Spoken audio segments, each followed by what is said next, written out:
Welcome, welcome everyone. And we have Sonia Story here today who's going to talk to us about about retained reflexes and how to integrate those for better brain development for our kids, and that can help with all kinds of functions.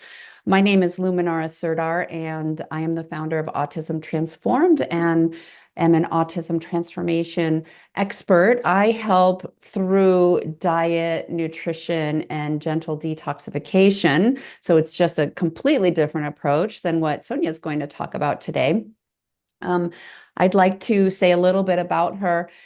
She's developed an online course, which is the Brain and Sensory Foundations program. And this teaches you as a parent, but also OTs and PTs and other people who work with kids and adults who have some brain injury, perhaps, or need a little help with rebuilding the brain, to do these simple neural movements that we all do as babies, as fetuses in the womb. And for some reason, we haven't. I know Sonia can speak more to this, but the reflexes that are supposed to be integrated by birth or in the first couple of years are not. And then that doesn't allow the rest of the brain to develop in certain ways. And of course, we have workarounds for that, but integrating these primitive reflexes can be a game changer. And Sonia's been doing this for, well, I don't know, you can say how long you've been doing this. It's been a long time, but you've had trainings in many other modalities, working with kids and working with other therapists. So maybe you can augment your background for everyone. But I want to welcome you. Thank you for being here. Thank you, Luminara, and thanks to everyone listening. I'm super happy to be here and to share. I love this work because it just has a huge potential for benefit. I got started in 2006. I started to recognize that I was functioning in a way that I didn't.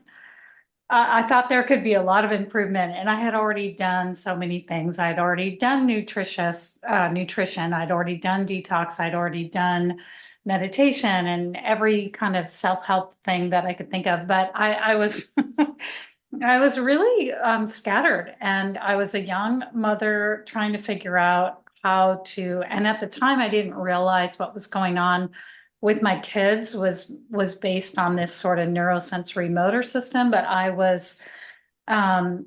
we had one child who was more hypersensitive and one who was more hyperactive, and trying to deal with the two of them while I myself was hypersensitive was really challenging. And when I found this body of work, I was just so amazed because I had learned when I went to school, I studied biology and psychology, but I had never really heard of this, and I couldn't understand why, because it has so much to do with how we function. And so I had amazing results myself. I started working with my children, and they were interesting because they were both advanced in terms of academics and language, but they definitely had some issues that I just could not figure out how to address. And our oldest was 12 at the time, and our youngest was 5. And once I got this training, things started making sense, and they improved hugely with the issues they had. I started working with other children. And then I started teaching, developing curriculums, teaching. I also have a master's in movement science that I got kind of later in the game. But yes, I have worked with a lot of different modalities and different, I think I've taken over 50 courses in this field of neurodevelopmental movement, and just been happily doing this work for almost 20 years. And I would Can love to share you more. Yeah, can you say what happened with your kids? Like you said one was sensitive and one was hyperactive, and then what were the changes you saw? Yeah, well, before I found this work, I've been doing everything I could. I taught them nonviolent communication because they were triggering each other. You know, you have one who's hypersensitive, another one who's kind of bouncing off the walls, and being very loud, and it was hard. So I taught them things like nonviolent communication, which is a great program. I highly value all that work. But I learned that when you're triggered, or when they were triggered, they couldn't access those tools because they're more cognitive tools. Um, and so I started doing movements with them, and I could see right away that it was shifting their nervous system. And then I realized, like, this is such a much deeper problem than what I thought. And so as soon as I learned more, I would keep going to courses and learn more and do it for myself and my kids. And the love that they had for one another could come out. Like, instead of triggering one another all the time, they could play together, even though they're 7 years apart. So, but when they were younger, they did play together. And then life in our household just got so much more harmonious and functional. And that's what I had always wanted. I had always wanted a harmonious home. And I've shared this story before. Like, at one point, I was yelling at them for yelling at each other. And I was just like, okay, I'm very off track here. Mhm. And I knew we had to find something. And so I was really trying to find my way. Mhm. Um, just to have like a day where we weren't erupting in, the next challenge. And so, yeah, it was so much better after I found these movements. And then I thought, oh my gosh, we got to get the word out to parents. And I didn't realize that I would be the one trying to do that.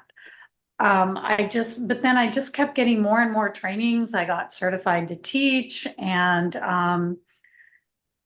developed curriculums, and it just kept going. And every time I worked with children, the parents just came back and said, wow, this is amazing. They're so much more emotionally regulated. There's so much more um, better sleeping. They eat more food, so many things. They're more coordinated. And so it's really deep work. And because it's deep work, and because it really affects the neurosensory and motor systems, it has, we see the way that that manifests is improvements in many areas, physical, social, emotional, cognitive, speech.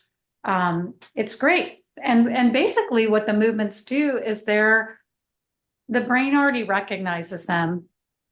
And so the brain knows what to do with them. The brain and the body know what to do with them. They're innate movements from infancy, from the womb and early infancy. And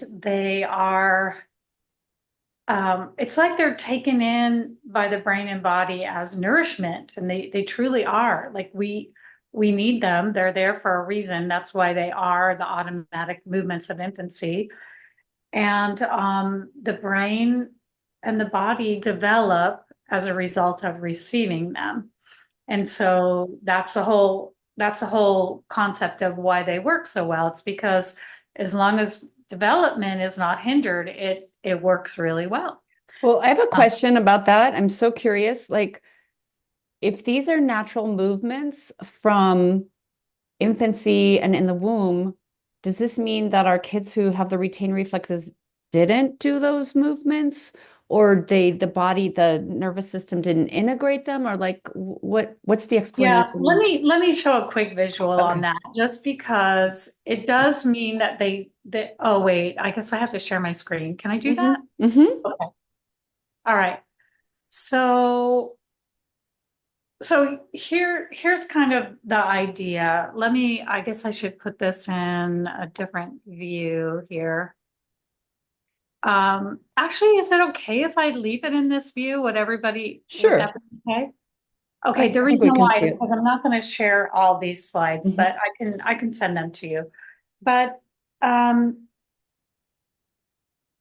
what happens is that instead of having first of all, in order to do these movements naturally and normally, the baby has to be healthy, not stressed, and they have to have room to move. So there are things in our environment that make us, that hinder these movements early on. And that's a whole big subject we could get into, but it's really where I hope as a humanity we really learn how sacred this time is, and we really learn to protect it more, and we really learn what infants need to develop without hindrances. But that is what's happening, and maybe they didn't get them at all, which is really severe dysfunction.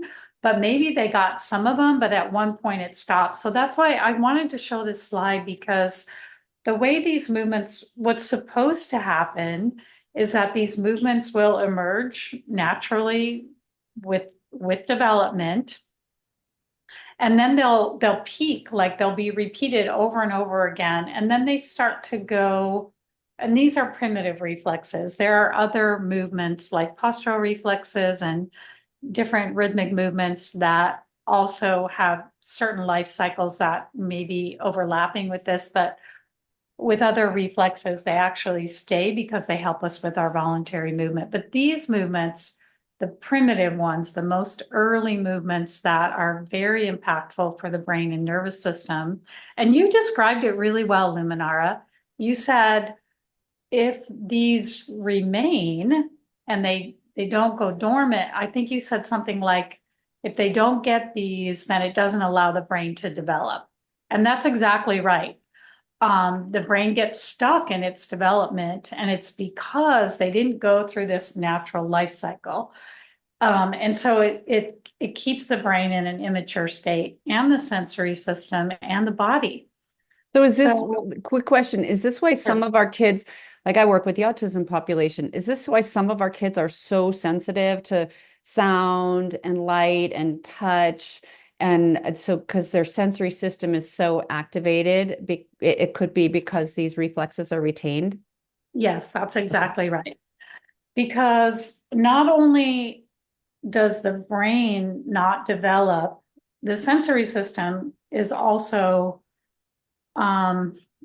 compromised in its development. And there's many reasons for that, which I could go into and talk about that for hours. But one that's really important is that when infants are in the womb and at birth and early infancy, they have that startle reflex. And that's also called the Moro reflex.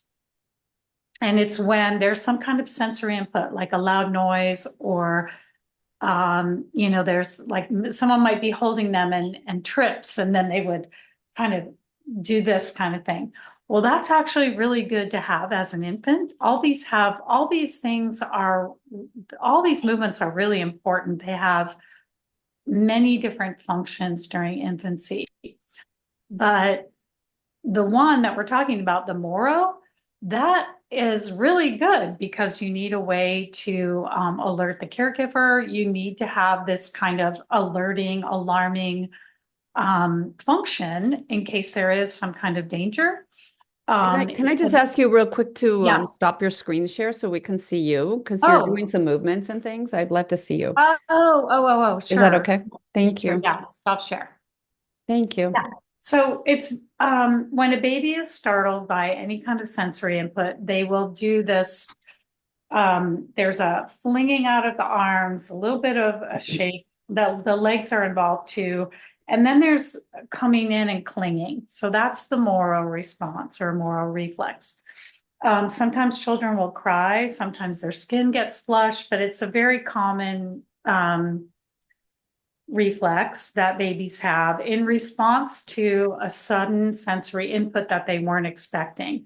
So it can be a loud noise, it can be a visual input like a bright light or a fast movement. It can be a vestibular input, meaning that they got tilted or jerked in such a way. And The reason why it's so important for sensory issues is because it's not just this movement, it's also a physiological response that is identical to fight or flight. And what that means is there's adrenaline, cortisol, these are the stress hormones or the stress neurotransmitters. And they're, like I said, it's good to have this in infancy because it has many functions. It even has a function where, or they think it has a function where if the baby's not breathing when they're first born, this will open the breath and allow that first breath to come. But so that's one function, and there are many, but it is designed to be active in the womb, at birth, and in early infancy. And then it should go away by 2 to 4 months because you don't always want to be alarming with sensory input. And I think it's designed to give us practice with a fight or flight response because those are really important responses when we are in a threatening or emergency situation. When we're not in those situations, our brainstem should be calm and our nervous system should be calm and our sensory system should be calm.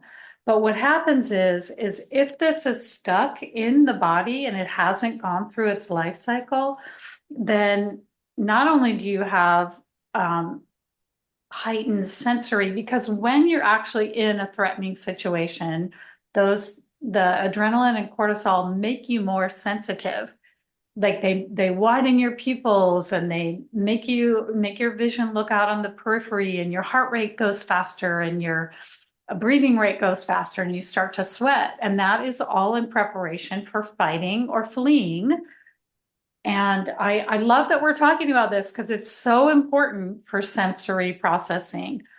And you really, one of my mentors was a medical doctor, and he used this in his psychiatric practice.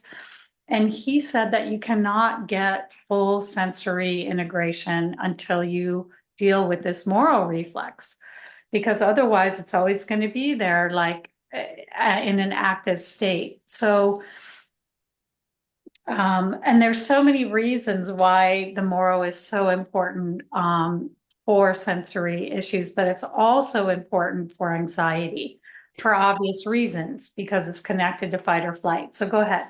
Yeah, I have a question about that. So many of the parents I work with their kids, they have this, they're stuck in fight or flight, but a lot of the parents have anxiety. A lot of the parents are in stress. Is it Right. possible that they have a retained Moro or that like Oh, yeah. I mean, I know people can just be stressed normally. Is it possible they can have this retained? And how do they get through their whole life having this having this reflex unintegrated? Well, that was me. I Oh, had an unintegrated Moro. I started this work when I was 43. So I was a mom who was just so committed to being connected with my kids and to attach with them and everything. But in my own nervous system, I wasn't literally doing this because you learn to compensate, but my nervous system was triggered by sensory input.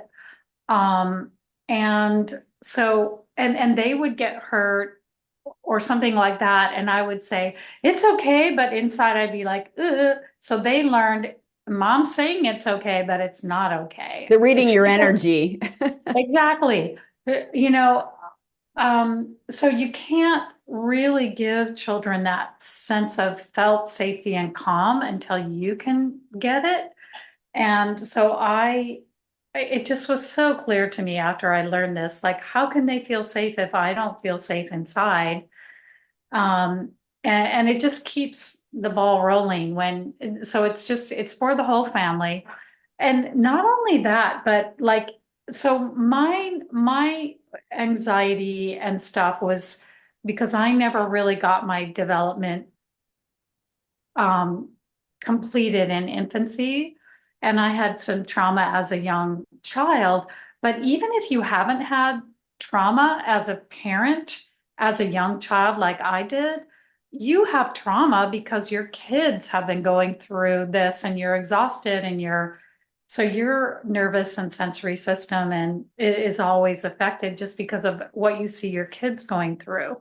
So it could work the other way around. Do you know what I'm saying? It may be like mine was carried from a young age, but even if it wasn't, just by the fact of what your kids have gone through and all the exhaustion of trying to parent a special needs child, that in itself could set your nervous system back. Go ahead, Luminara. Yeah, Sorry. so two things that come up for me. You said that you've compensated, and I'm wondering if hand flapping is a compensation or stimming in some way. Is that compensation for maybe that reflex? And then and I'll say my other question is, um, hmm. So you said if your kids are going through all this stuff and you're kind of traumatized by it, it doesn't mean that your moral reflex becomes unintegrated.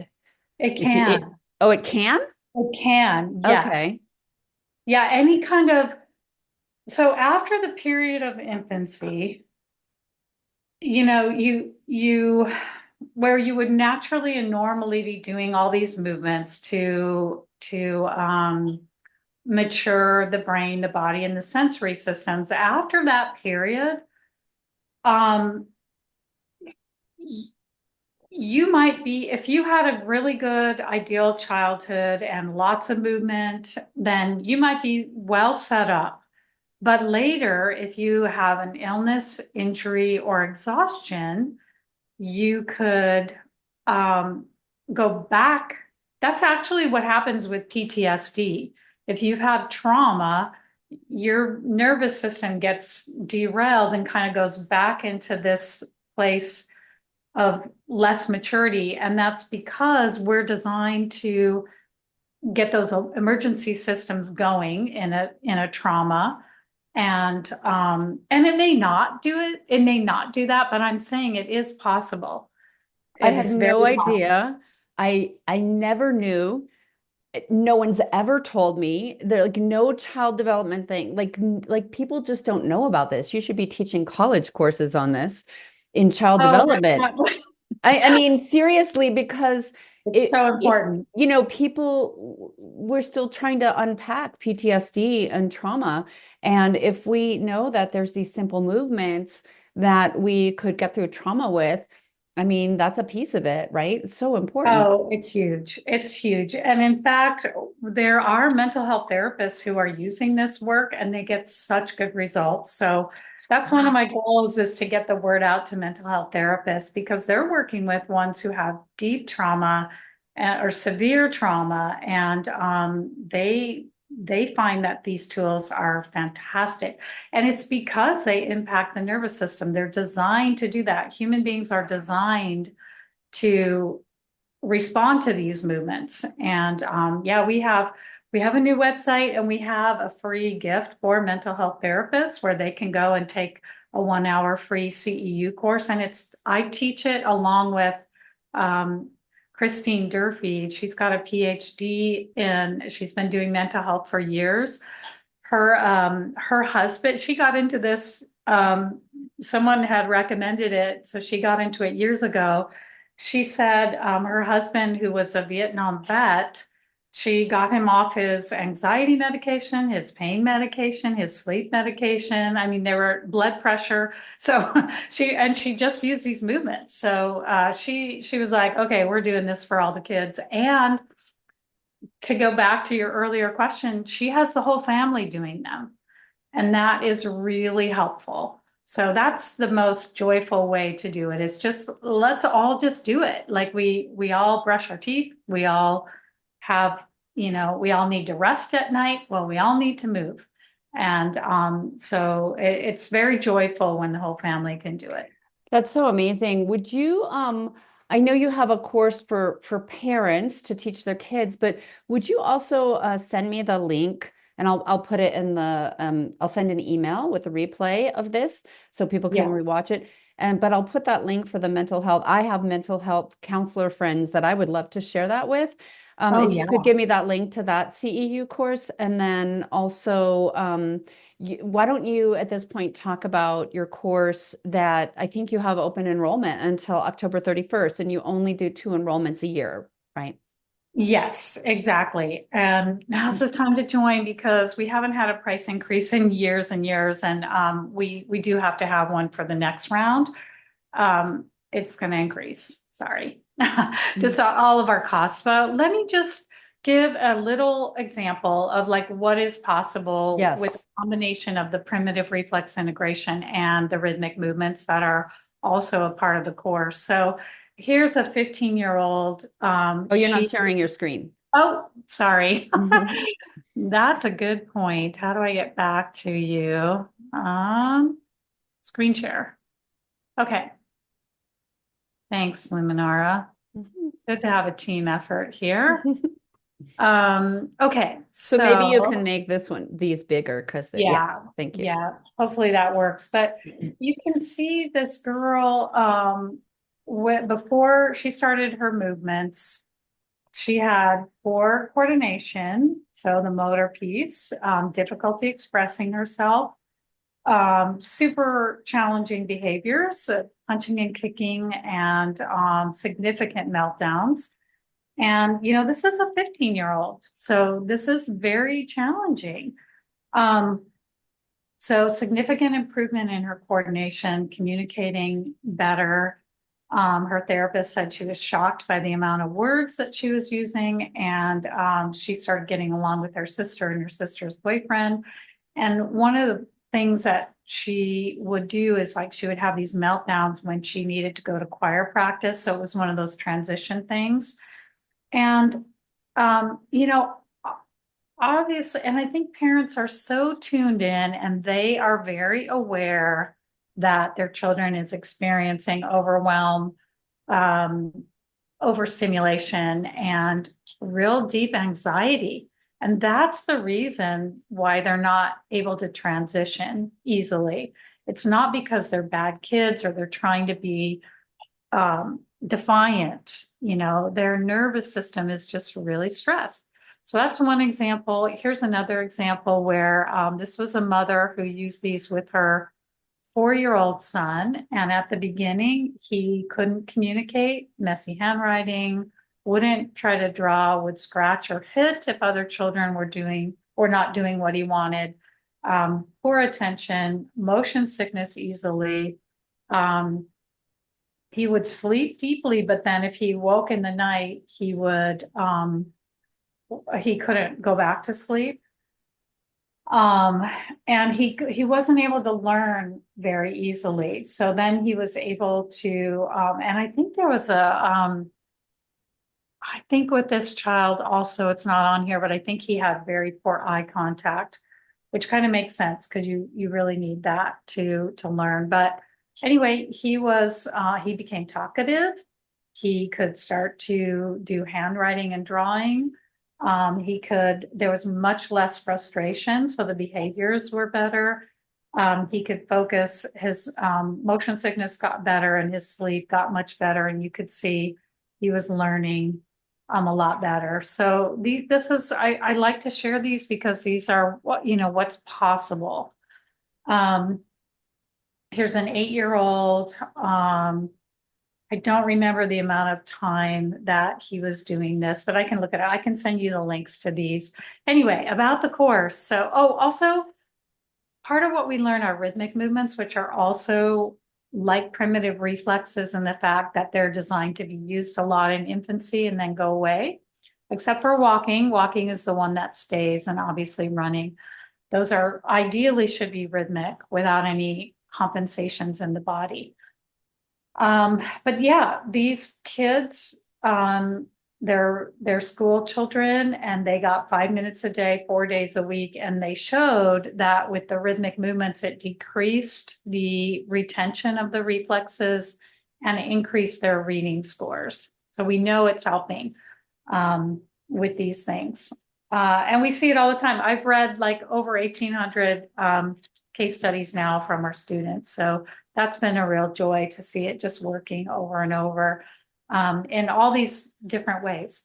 So anyway, we cover innate rhythmic movements and reflexes and developmental movements. We are attempting with this course to give the child what was missed in development, and development has a lot of different um, sets of movements. And so we do our best to really get a wide spectrum of the movements, not just do primitive reflexes, because all the movements support one another. And then we have special tools to release anxiety and boost goal achievement.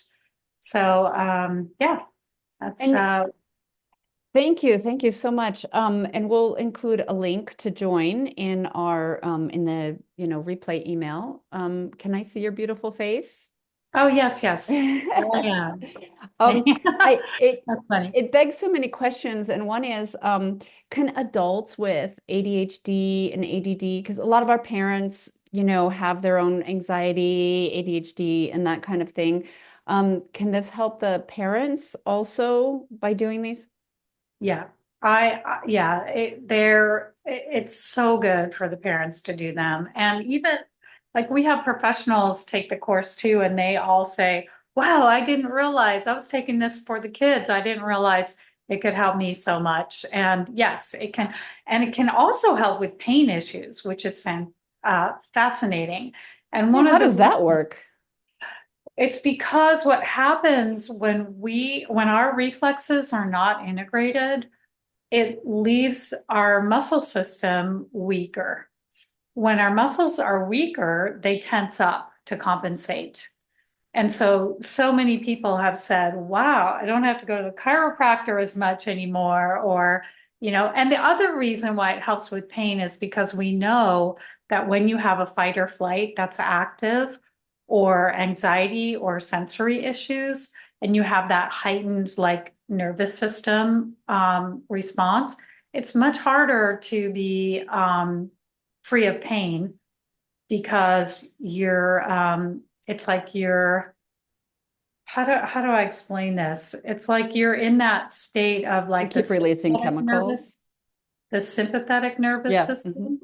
But once you're more in the parasympathetic nervous system, you can relax, you can rest, you can digest. So it is very good for the health as well as, um, yeah, creating That's so calm. cool. And I remember when we started, communicating years and years ago now, I actually took your course and I think I Yeah. got through one.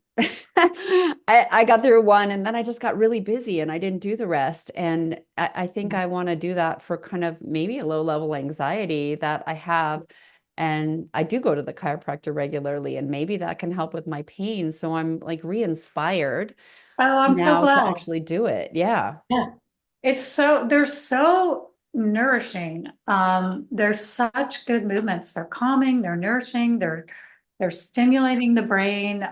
We've worked with elderly souls who they just, you mentioned brain injury. It's fantastic for that. Elderly concerns. It's so good. Um, Awesome. yeah. We have a question. Would this be able to be implemented in the school setting? And if so, who would do it? So we train OTs who are school-based OTs. There are some teachers who also do it very successfully. Um, you want in the school setting, you can do group activities, but with this work, it's better to start with one-on-one because especially for children with autism and other neurodevelopmental challenges is because another thing is that these children are very sensitive for the reasons we talked about. And so we're really wanting in our course to give them what was missed, but in a way that they can handle so that it doesn't alert them even more. So we have to be really respectful of where they are, and that requires a one-on-one approach, at least at the beginning, to get them to a level where yes, this is comfortable and I can receive these movements. Um, and that doesn't happen with every child. We have a lot of children with autism who you start giving in them the rhythmic movements and they just melt and relax right away and they ask for more. But there are some who require a different approach because they're so sensitive that even just like gentle rocking with the rhythmic movements is too much for them to start. So then we have a different pathway for them to open that doorway. But our goal is always to teach that movement is enjoyable and touch is safe and enjoyable. And then from there, we can do so much more. But we're really watchful and we teach in the course how to watch and how to base what you're going to do next on the response of that individual. Yeah, I seem to have had those really sensitive kids where even the slightest thing is like kind of too much for them. I now that you've explained it, I feel like, oh, this person never had the Moro integrated and they're just so sensitive for anything. And I also find that, I mean, maybe this is a part of reflexes, or maybe this is just how the kids are coming in, but they're so open energetically. Their field is super Mhm. open. And I always suspected that was part of it, but I don't know what it is. Is it their open energy? Is it they're that empathic? Is it their reflexes unintegrated? Is it they have toxins in their brain? It's probably all of those things. They are very open and they're so aware and they can read other people's, well, all human beings can kind of do that, but it seems to me that children with autism can do that with such exquisite sensitivity and beauty, really. There's a beautiful quality to the sensitivity and the awareness. However, that means that the adults around them should be as regulated and positive as possible because that will help the child with all these other things that they're working to develop.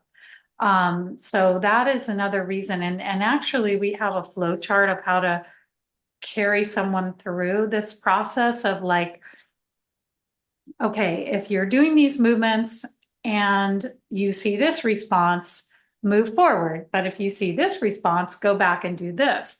So we have that kind of a thing. So it is systematic. It's just that we really do need to apply it one-on-one. But the thing is the beginning of that flow chart is always that the parent starts with the movements and they start with heart connection, which is a requirement to move forward because you want to make sure you're calm and regulated and positive with what you're projecting. And then you do the work with the child. So that's, So I'm glad you brought that up. That is so part of our process. the parent starts it on themselves. They do the movements themselves first. Okay, got it. Absolutely. Someone's asking if there's any support that comes with the course. I think you're all support.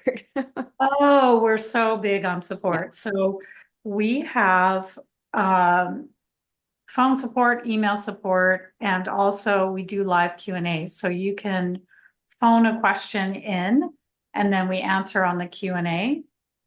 That's live and scheduled, but they're recorded and we have a whole library of the recordings. So that's part of the course. And we also have, we have, so I'm the instructor of the course and we can also do more like that doesn't come with the course, but that you could pay for like a private session. And we have myself, but I also have somebody who's been doing this for years and she's so helpful where she can do a service where she can like look at videos of your child's movement and give you tons of like really specialized individual information. And we've hired her because she's so good at it and she has lots of experience. She was a pediatric physical therapist. She's retired now, but so now she does movement education for us and it's phenomenal. So yeah, there's lots of support. That's awesome. And also it's support all the way through. Like, you know, you have 9 months to complete the course and you have support the entire time. Okay, Yeah, so so I it's not just like you're getting PDFs or like only online things. We definitely want you to have these tools and to have them for life, for your health and well-being for your family. I'm just going to ask if anyone has any other questions, you can type them into the chat. And I had another question which I just forgot. Was Um, it from the chat? Oh, no, no, it was my own question, but you know, okay. I switched to yes, that was it. Can this help with memory? Oh, that's so cute. I'm Yes. demonstrating. Yeah, in fact, it can definitely help with memory. And we can't promise. I mean, I've read so many case studies now where we've seen improvements like that. So I can say, yes, we have seen improvements. What I can't say is for any given individual or condition, we can't promise a certain result, but we have seen that result happen many times. And there was one boy, because we never know until we try. I always say try it because it probably will help, but I can't guarantee ahead of time, depending on the individual and what their challenges are. But we had one boy with autism. I think he was around between the ages of 12 and 14 when his mom started doing these with him in earnest. And before his family wouldn't let him answer the phone because he always forgot to relay the message or he forgot who called. But he was so proud of himself because after doing the movements and his memory started to improve, that he could answer the phone, you know, remember who called, relay the message and get it all, you know, worked through. So he was like super happy that he could do that. That's Yeah. great. I have another question, and you know, my focus is detox and working with an inflamed brain. And I have heard from someone who does a listening program. They're like binaural beats, and they help develop the brain. That one of the things that happens is that the brain will naturally detox when they're listening. And I'm Mhm. curious if when you integrate these reflexes and do these neural movements, does that also help the brain kind of you know, snap to attention and detox and let go of things that might be part of what's helping? I think so. And there are two sort of pathways where I think, and I'm not a detox expert, but Dr. Blomberg did talk about this. And one of the things is when we start moving the body, especially with the rhythmic movements, the lymph is also moving and the body's moving in ways that, and it's also relaxing. So it's letting go of tension. And in that process, you can detox. You can detox from emotions. You can physically detox. And so we see that. But the other pathway, I think, is just when there's less stress, the body's more able to go, okay, well, now we have some energy to put towards healing. So what can we get rid of? And I think that's maybe another pathway. Do you ever see a detox reaction? So if we're letting go of, let's say, heavy metals or Yep. emotion, there might be a big meltdown or something. Yeah, sometimes there's a meltdown. Sometimes there are rashes that happen temporarily. So we always say when you're doing this work, make sure you're eating nutritious food and drinking lots of water. Yeah, sometimes the emotions are heightened, but if it gets really intense, we have ways of where we just go, okay, back off for now, and you're just going to do, you know, this and this, but not this one, and then, you know, very gentle movements, and usually every individual gets through that in about a week.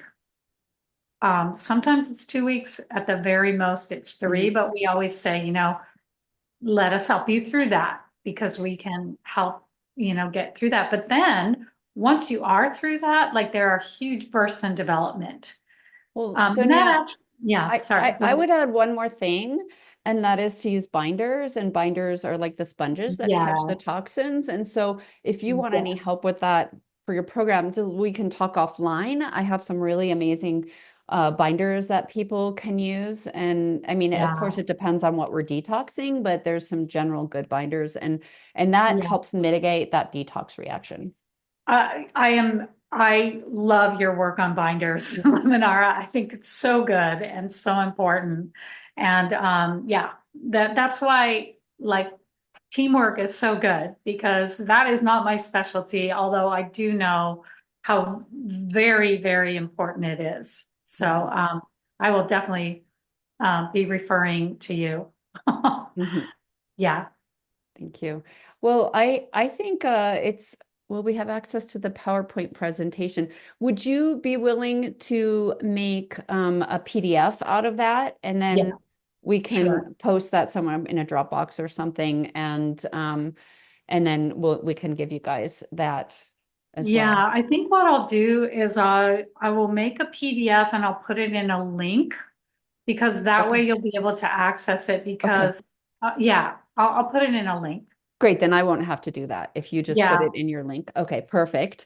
Um, yeah, I think that should be a wrap. I usually do these for half an hour, but it was just such amazing, great content, and you're just so good at explaining this and the wide range of possibilities and the people we can use this on, and like what far-reaching, amazing effects. I love the part about the mental health and how and the PTSD because that's all new to me, and I'm so excited to share this with some of my, just some of my friends, let alone, Good. my whole tribe.